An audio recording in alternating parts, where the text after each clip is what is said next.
ഇത് രണ്ടാം തവണയാണ് ഇവിടെ മുന്തിരി പൂക്കുന്നത്. 2 കൊല്ലമായി ഏകദേശം ചെടി നട്ടിട്ട്. 3 കൊല്ലമാണ് സാധാരണ കായ്ക്കാൻ പറയുന്നത്. പക്ഷേ ആദ്യത്തെ കൊല്ലം തന്നെ കായ്ച്ചിരുന്നു. ഒരു കുഴപ്പമായിരുന്നു.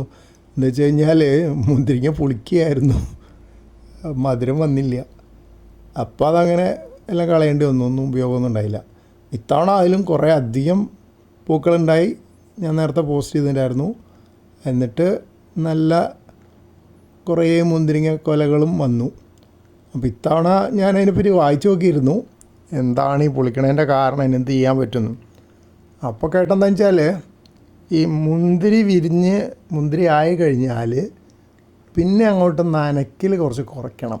കൂടുതൽ നനച്ചാൽ, വെള്ളം കൂടുതൽ ഇട്ടിക്കഴിഞ്ഞാൽ പുളിയുള്ള മുന്തിരിങ്ങ, ആസിഡിറ്റി ആണ് പുളി ഉണ്ടാക്കുന്നത്, കൂടും. പിന്നെ ഒരു കാര്യം പറഞ്ഞത്, പൊട്ടാസ്യം കുറവുണ്ടെങ്കിലും അങ്ങനെ വരാം. ഞാൻ സ്ഥിരമായിട്ട് NPK മിക്സ്ചറൊക്കെയാണ് കൊടുക്കാറുണ്ടായിരുന്നത്. അപ്പോൾ അതിൽ Nഉം Pയും കളഞ്ഞ് K മാത്രം ആണ് കൂടുതൽ വേണ്ടത്. അപ്പോൾ ഇത്തവണ ആദ്യം കുറച്ച് ചാരം ഇട്ട് കൊടുത്തു, ഓൺലൈനായിട്ട് വാങ്ങിച്ചിട്ട്. അതറിയില്ലായിരുന്നു ഓൺലൈനായിട്ട് ചാരം കിട്ടുന്നത്. പിന്നെ നോക്കിയപ്പോൾ പൊട്ടാഷ്യം കിട്ടുന്നുണ്ട് 0050. അതായത് സാധാരണ ഞാൻ ഇടാറ് NPK 19 ആണ്. ഇടയ്ക്ക് ചാണകപ്പൊടി ഇട്ട് കൊടുത്തിട്ടുണ്ടായിരുന്നു. അപ്പോൾ ഈ പൊട്ടാഷ് കിട്ടിയത് എങ്ങനെയാണെന്ന് വെച്ചാൽ 0050 ആണ്. അപ്പോൾ അതിൽ പൊട്ടാസ്യം മാത്രമേ ഉള്ളൂ എന്നർത്ഥം. അപ്പോൾ ഇപ്പോൾ വിളവ് വന്ന സമയമായതുകൊണ്ട് പൊട്ടാസ്യം മാത്രം കൊടുക്കുന്നു.